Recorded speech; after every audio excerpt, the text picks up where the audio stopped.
everyone. I am so excited about tonight. And before we get started, I'm going to show you who tonight's guest is. So hang tight. Here we go.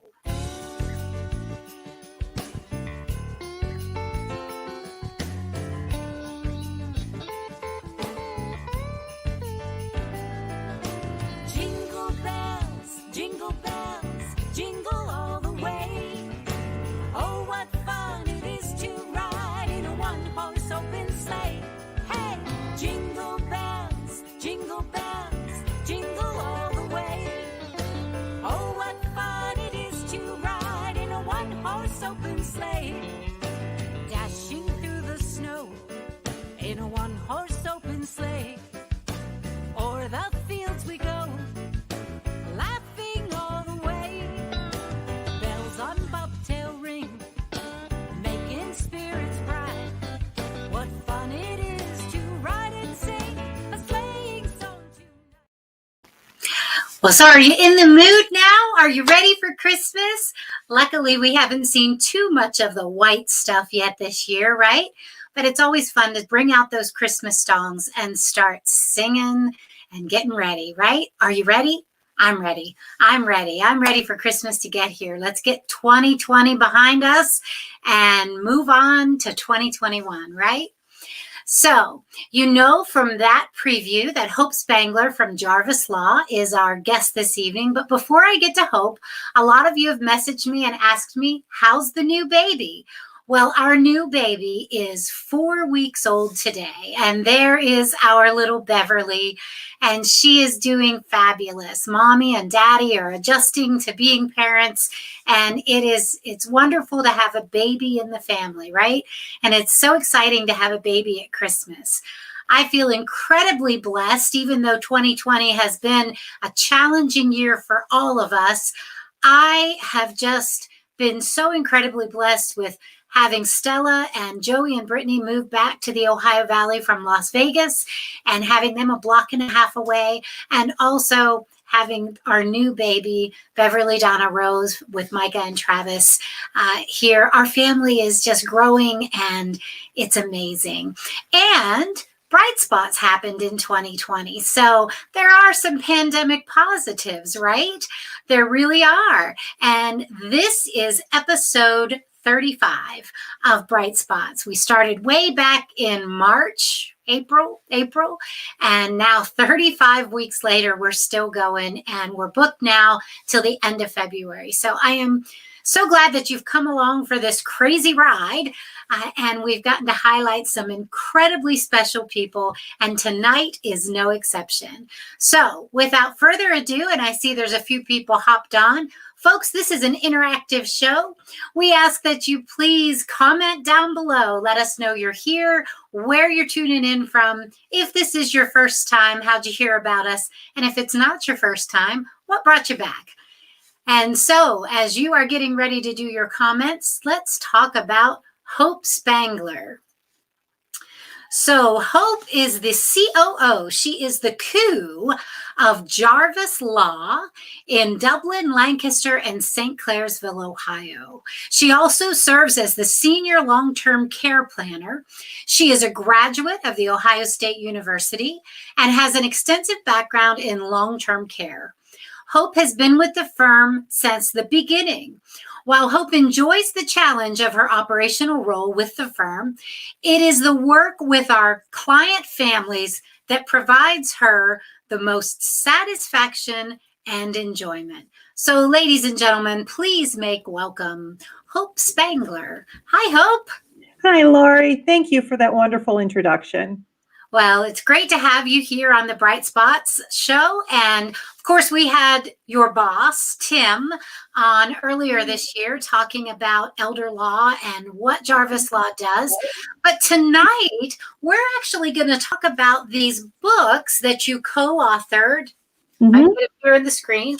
Co-authored with Tim and a few others, correct? Correct. Okay, so before we get to that, tell us how you got into long-term care planning, and how did you end up at Jarvis Law? Well, so I worked in long-term care in Columbus. So graduating from Ohio State, I kind of transitioned from education, working at Ohio State, and then started working with a local company that specialized in long-term care and services to long-term care centers. Through that, I learned about Medicare and Medicaid and all of the different regulatory compliance issues, such as nursing home surveys and how the rules they need to follow. So that when Tim and I first met, he got an idea of what my background was and offered me a job after our first meeting. So it was kind of a whirlwind. So I've been at the law firm ever since, trying to help our families understand how long-term care works, how the payment for different services works, and to help them try to figure out the way through that, and trying to help families stay in control, as well as really not get run over by the bus that can sometimes happen to families. Happened to my family in my grandmother's situation way back when we didn't have someone to help us kind of navigate through things.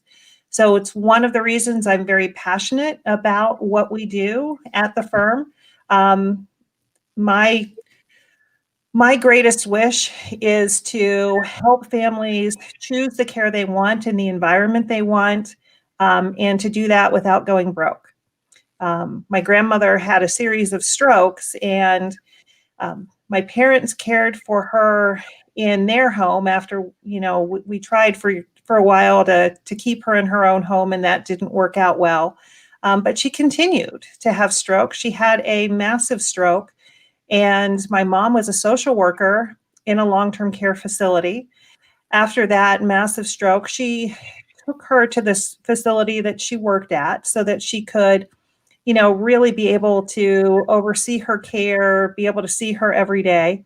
But my grandmother lived for quite a while after that.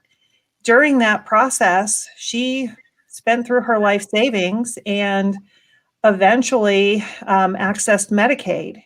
Because this was before I worked at Jarvis Law, she ended up losing everything, including her house and the land my grandfather had worked 3 jobs to acquire. Now, it wouldn't be that bad from the kids' perspective if that had happened, but my grandparents had started their lives during the Depression and started with nothing. So my grandmother sobbed during every one of my visits with her at the nursing home over the fact that she started with nothing and she was finishing with nothing. And it was a huge indignity to her. She felt like everything that she had worked for had been stolen from her because of what happened to her health. And so it's really my passion, and I feel my purpose to help families not end up in that same situation if that's what they choose. So, and with a strong history of dementia in my family, it's such a common thing. Two of my other grandparents had Alzheimer's and dementia, and now with my parents, they've both received diagnoses as well. And that illness can progress over a very long period of time. And very easy for someone to also end up in that same position where they've exhausted all their resources, but then also to end up in a position where they don't have a clear decision maker about who will take care of things and what are those decisions that those people are supposed to make on their behalf. So as a client navigator, this is one of my roles to help families through those types of situations. Sure. So, Hope, you can tell you're extremely passionate. And full disclosure, I worked with Hope's mom back in the nursing home days. I was the activity director and she was the social worker. So I remember your mother with much admiration and respect. And I'm sure that's heartbreaking for you to watch your parents knowing what's coming. So you're passionate about your work. What's your favorite part about what you do at Jarvis Law? I think really sitting down with families and talking about the challenges when Alzheimer's and dementia is at play, helping them understand what is normal aging, the types of things that aren't included in normal aging, and helping them cope with or develop tools and figure out strategies for how to deal with um, the surprising, unpleasant, unpredictable things that sometimes happen along that path with Alzheimer's and dementia.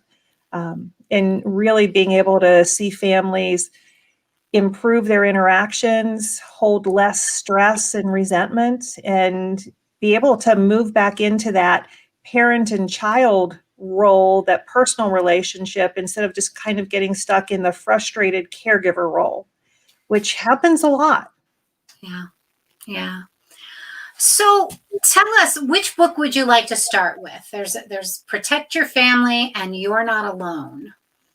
So let's start with the You're Not Alone series. There are 2 books that are out right now, and there's a third one that'll be coming out soon. And the first book there, Lori, I believe it's the green one, is specifically geared towards caregivers and family members. And that one really helps to just go over some of the basics of dementia, Alzheimer's, kinds of things you can expect, the different stages. So it just covers a little bit of the foundational information that is helpful.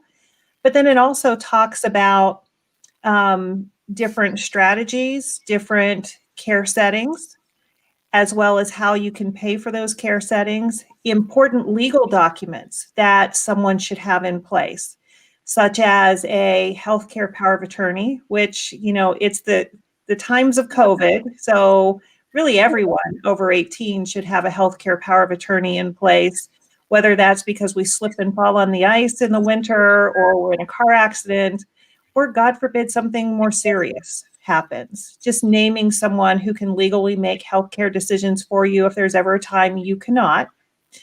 And then the next one that I think is very important is the general durable power of attorney. Many people mistakenly think that your executor in your will can help handle financial types of things during your lifetime, but they really cannot until after you've passed away. So if you need someone to step in and help out with things during your lifetime, whether that's due to illness or an extended absence, then you need a general durable power of attorney. When someone's been diagnosed with Alzheimer's or dementia, so important, because we know due to the decline in that type of disease that eventually they'll lose the ability to handle those types of decisions themselves and need someone else to step in to pay bills, to handle other types of decisions as well, potentially selling a home in the future. That type of document is extremely important in keeping an individual's options open. And if you put those 2 documents together, most families can avoid needing to go to the additional step of putting a guardianship in place. And that's really important because a guardianship can be very burdensome to a family. But that book just goes through all of these different tidbits of information and spells it out for families so they know what are the different tools and tips and even resources that someone in that position as a family member or caregiver really needs to know in order to be the best support system for their loved one. And so you mentioned that it's a series, and you have a third one coming out soon. What made you write this series of Hope? Because does this take away from the work that you do at the law firm? Or why did you do this? Why did you put it all in there? Because I feel like if I get the book, I really don't need you anymore. There's a lot of great information in there, but every family has a different circumstance. Every family has different goals, different members of your family that you really need to understand the authority that you're handing over to someone when you put documents like this in place, as well as how much do you want to clarify and specify for the individual that you are naming in certain roles.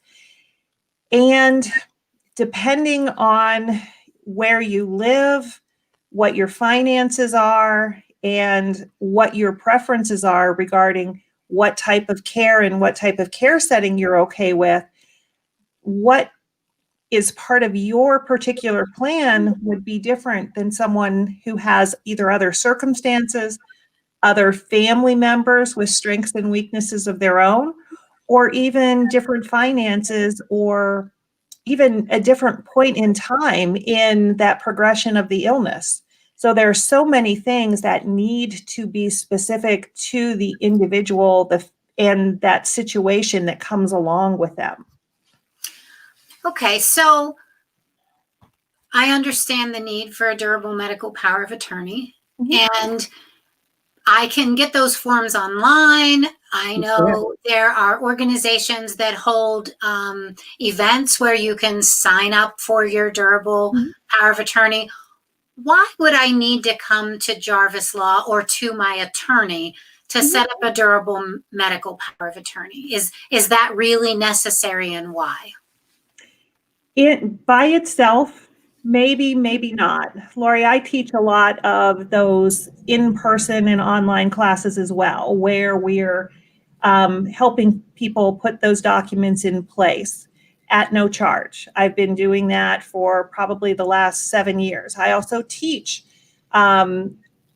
hospital systems, physicians' offices, other individuals how to describe to someone what their options are as they're completing those documents, as well as how healthcare professionals should be interpreting those documents on the receiving side. So the documents are not as straightforward as they could be in the Valley, right there on the Ohio-West Virginia border. There's two different sets of documents. There's an Ohio set and a West Virginia set, and they are significantly different. There's a lot more covered in the Ohio documents themselves. And so really, sometimes it does take someone to help explain this. And with the healthcare power of attorney specifically, I do like to use my family as an example to kind of talk about why you might want to put the children in a specific order. So I mentioned that both of my parents have received a memory diagnosis. And so at this point in time, they really shouldn't be naming each other. And so we recently updated their healthcare documents. And they're 3 daughters. And we all have different strengths and weaknesses. The youngest daughter, Heather, is an RN, strong healthcare background. She lives in Colorado. I work at the elder law firm, have worked in long-term care for, I hate to admit it at this point, but 30 years, and instruct on these documents. And then the older sister, Mary Beth, she has been a business person, very successful in her own right in that area, and then more recently started working at the law firm as well. So now she's got a few years of long-term care knowledge under her belt.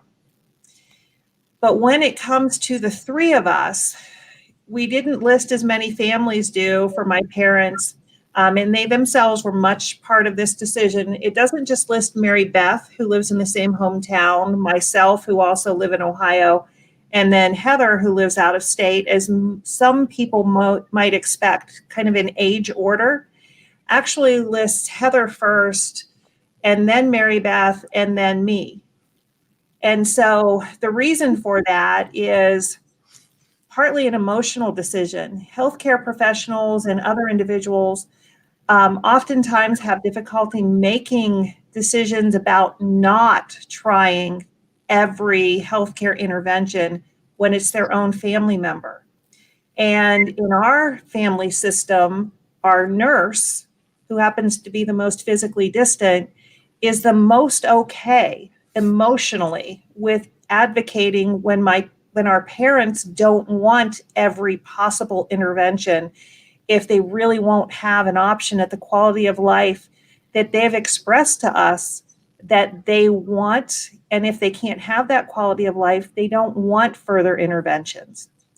So you can fill out the form, but unless you have someone having this type of conversation with you, you might just go down through the age order, or gosh, this child lives 3 blocks away. Let's put him down first. If he's the one that will have the most difficulty honoring the parents' wishes about further care, then he shouldn't be in that number one decision maker position. It needs to be the person who can actually advocate for the parents' wishes.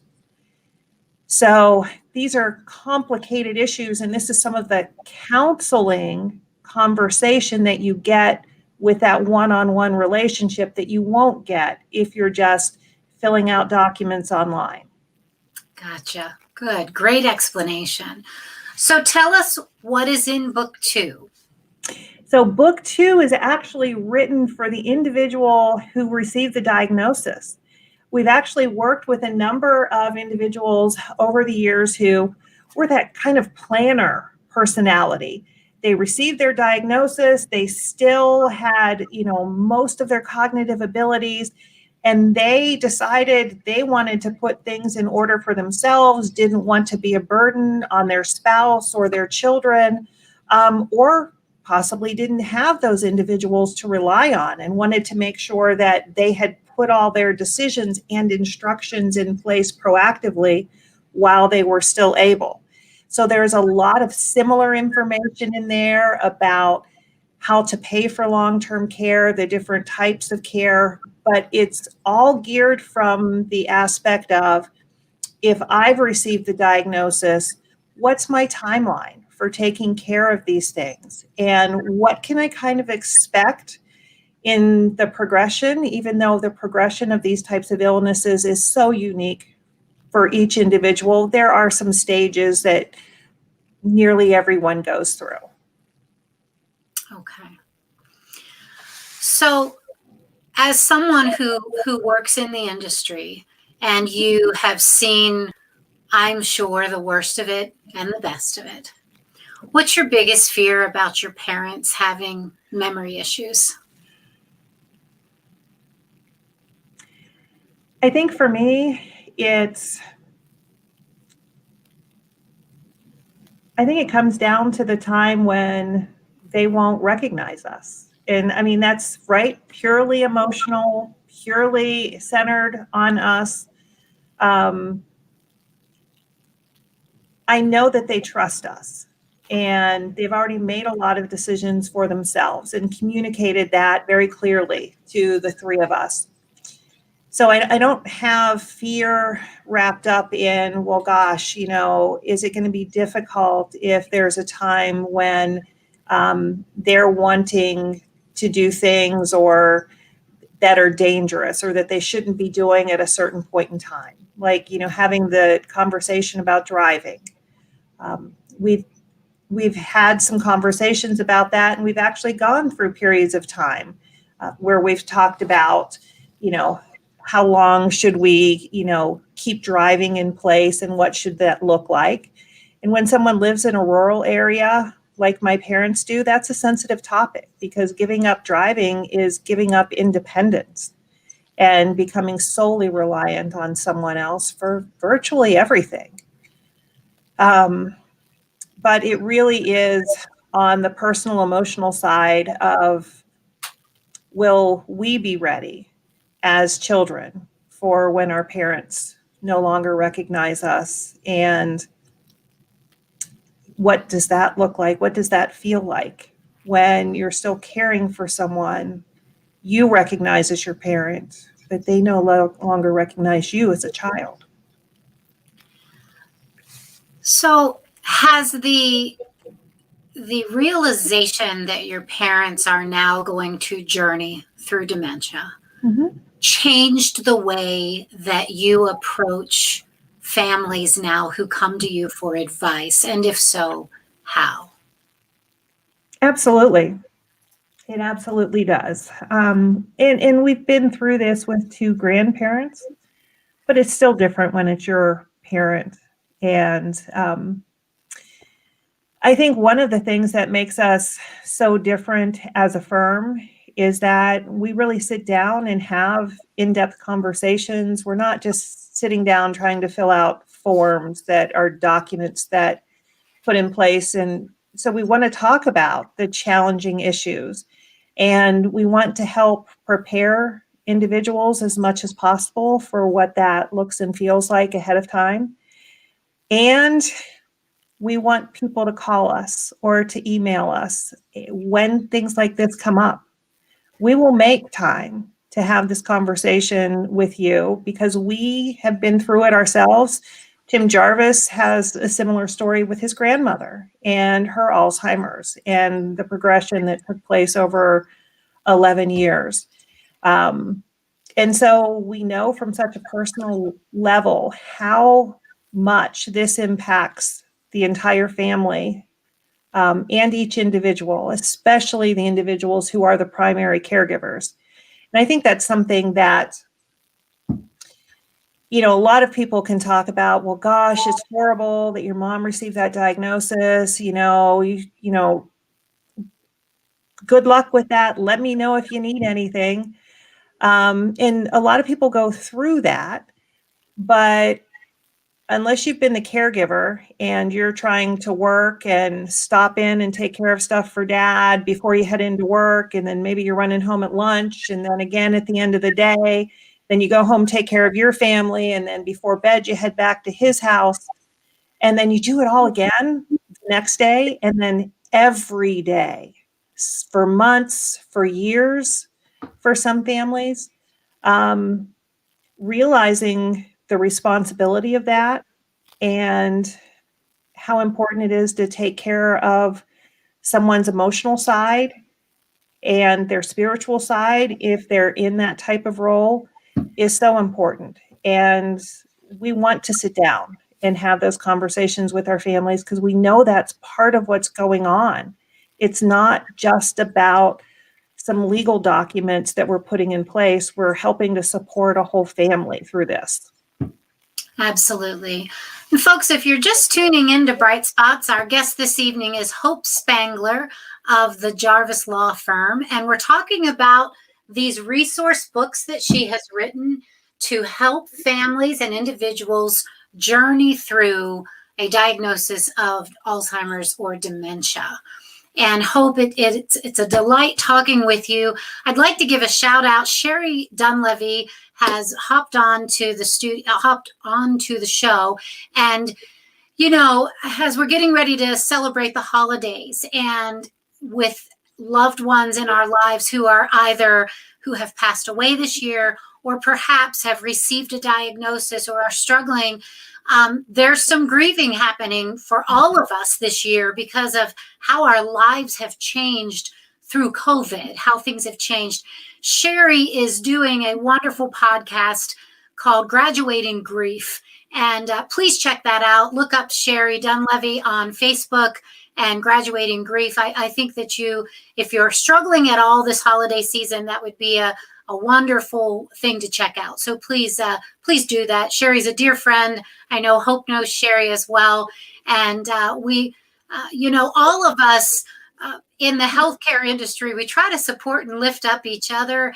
And those of us who are speakers and inspiration and motivational speakers, that's what we do on a daily basis, is try to lift others up. So please, there's a lot of resources out there. If you are struggling with the holidays or this COVID situation, or a loved one that has been diagnosed with dementia, please look for those resources. And how can someone get their hands on these books, Hope?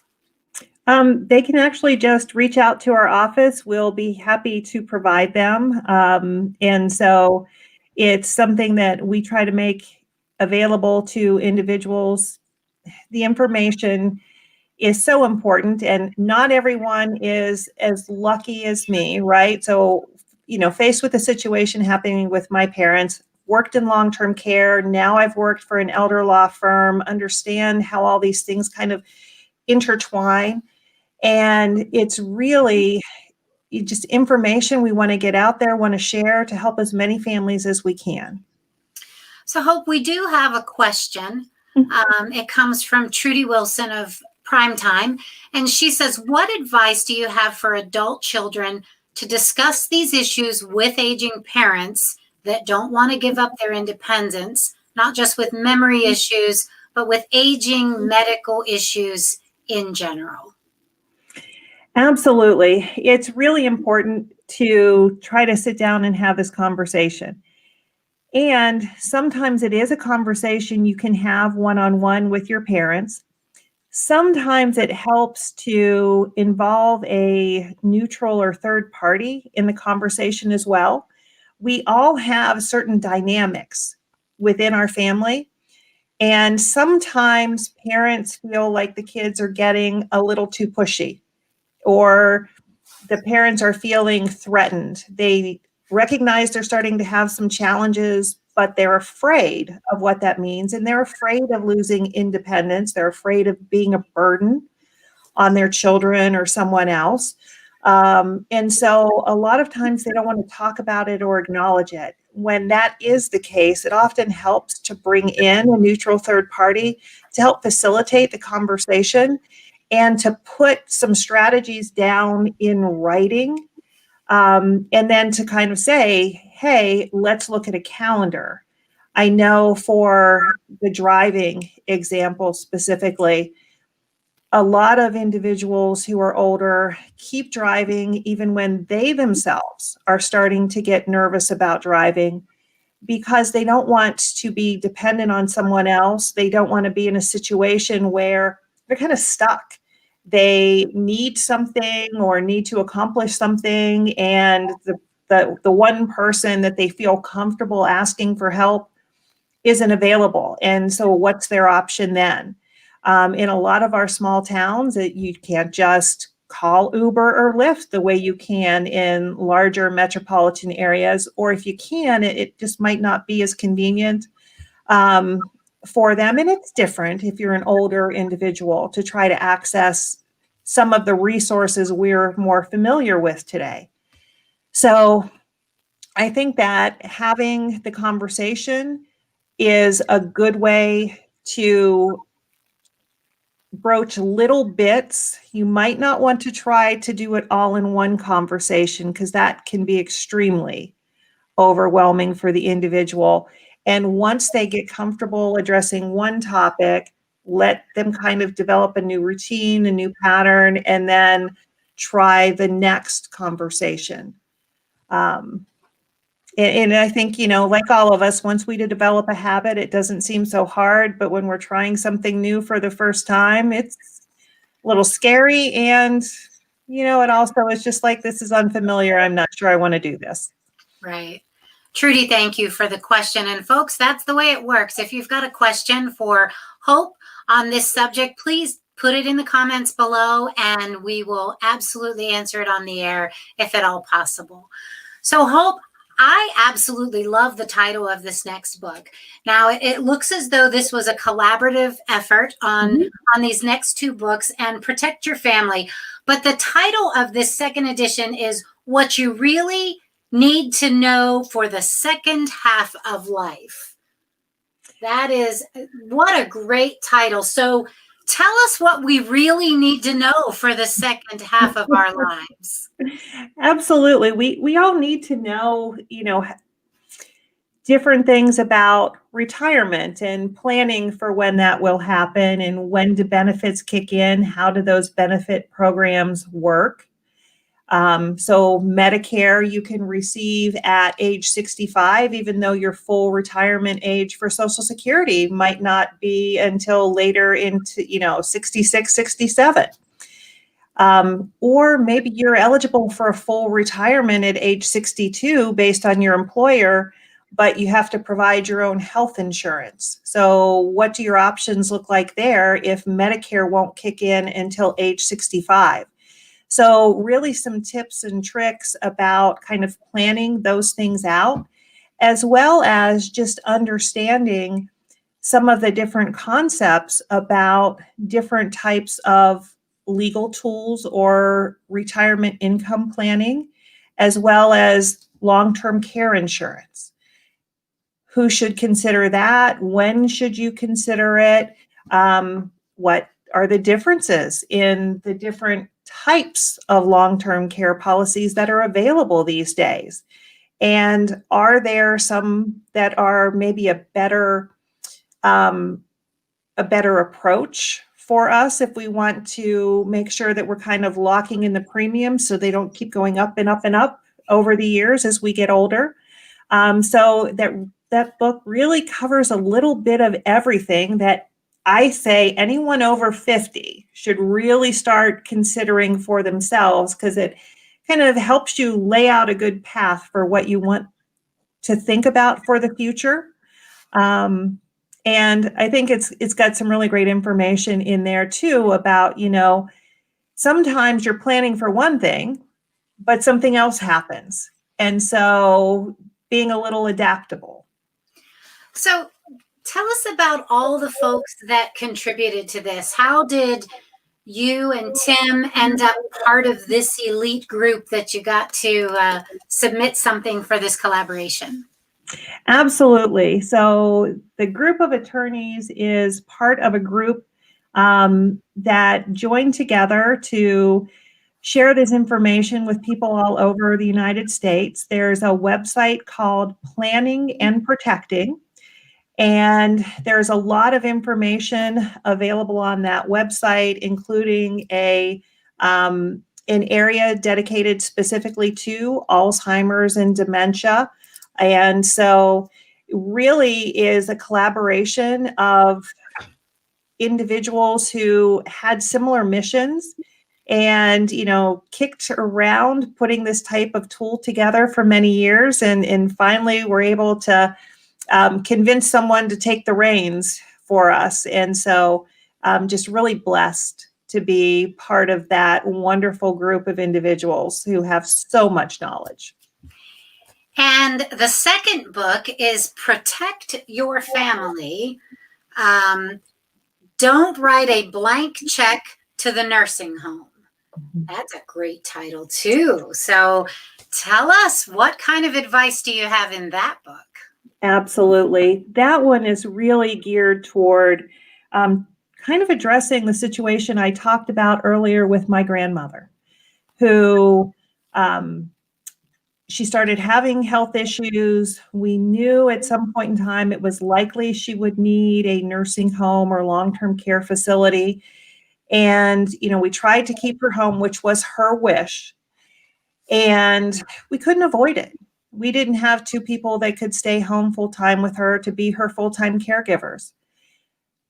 But we also all need to understand that you can have options about protecting a portion of your assets, and not necessarily to leave as an inheritance for someone, although that can be the end result, but to make sure that you yourself or your family member that you're trying to help plan for never goes completely broke. Because when you do, you lose the option to choose different care environments, or to be able to supplement someone's needs if they have a need that Medicaid won't meet.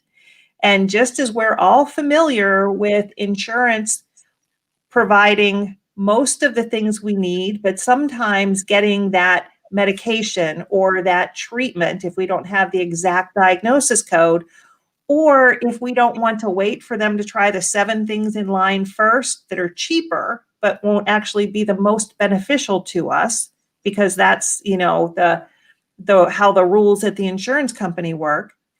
We want to have a fund set aside for that individual so that the people they've chosen to make decisions can have those funds available to make sure they have access to everything they could need or benefit from for the rest of their lives. So they're never a financial burden on anyone else, but so that they never go without things that could help them. That's fabulous, and what great advice as well. I know in the time that I worked in the nursing home, there were a lot of sad stories, much like your grandmother's, where individuals came to the nursing home, had no pre-planning, had no idea that they were going to lose everything, Mhm. and like it really was about an inheritance, but like your grandmother, it's that dignity, it's that everything you accomplished in your life now is gone. Yeah. Because you're in a nursing home. So I'm so appreciative of folks like you that are out there truly helping our elders navigate this second half of their life, and soon to be our lives, right? Yeah, so that's just wonderful. I truly enjoyed speaking with Tim when he was on the Bright Spots show a couple months ago, and you've truly just added to what he brought to the table. Is there anything that we haven't covered that you had hoped to cover this evening? I think, Lori, I think the one thing that's most important for people to know is that if they want more information or if they want to find out what some of the things are that they could be considering, that they can find that out and they can do that without having an upfront cost. So one of the things that we offer is a no cost or free initial consultation, which can be in our office with all of the appropriate, social distancing and masks and all of the things we need these days to keep everyone safe. But we can also do that through Zoom, through this type of electronic format. So we can still sit down together, see each other. But people can do that through this in the safety of their own home or office. And especially with winter coming up too, makes a nice option if you don't want to, drive somewhere in the snow and all that nonsense. But people can find out what their options are. We only do elder law and estate planning. And so we don't sue people. We don't do divorces and that kind of stuff. So we're not the scary law office. So what you see is what you get. We want to talk to you. We want to do what we can to help people. And so it's actually surprisingly, everyone will tell us, well, this isn't at all what I thought it would be. You people are nice. I enjoyed this. I had fun. I laughed. That's great.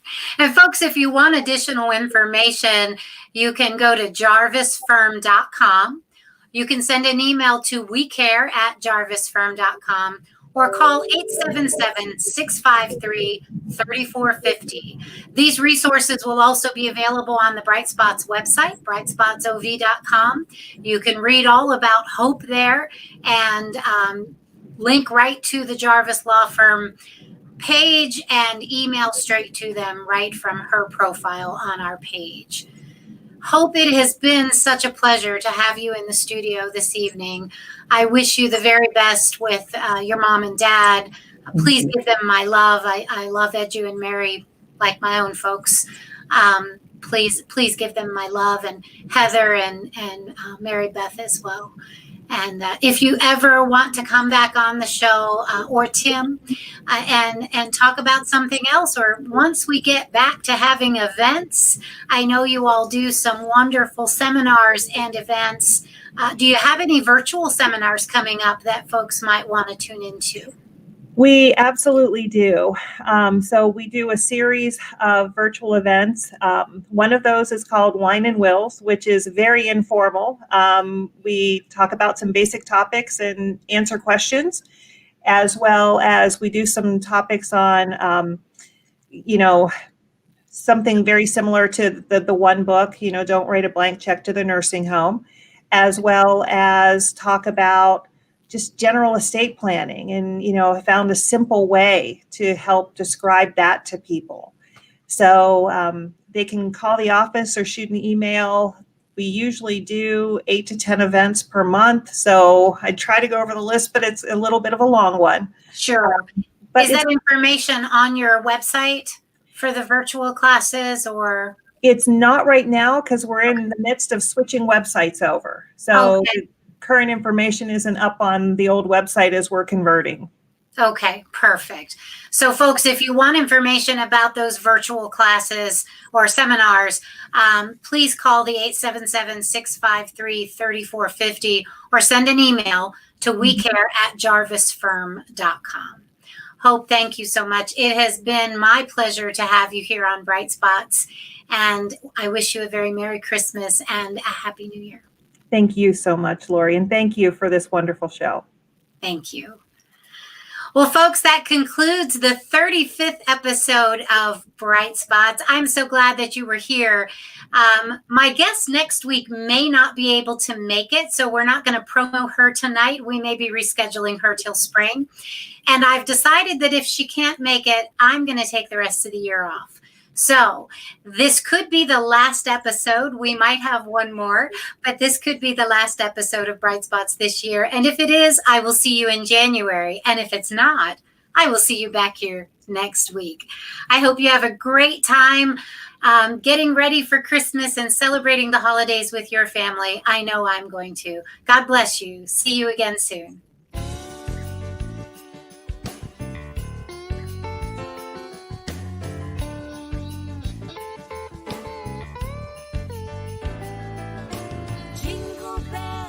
Jingle bells, jingle all the way. Oh, what fun it is to ride in a one-horse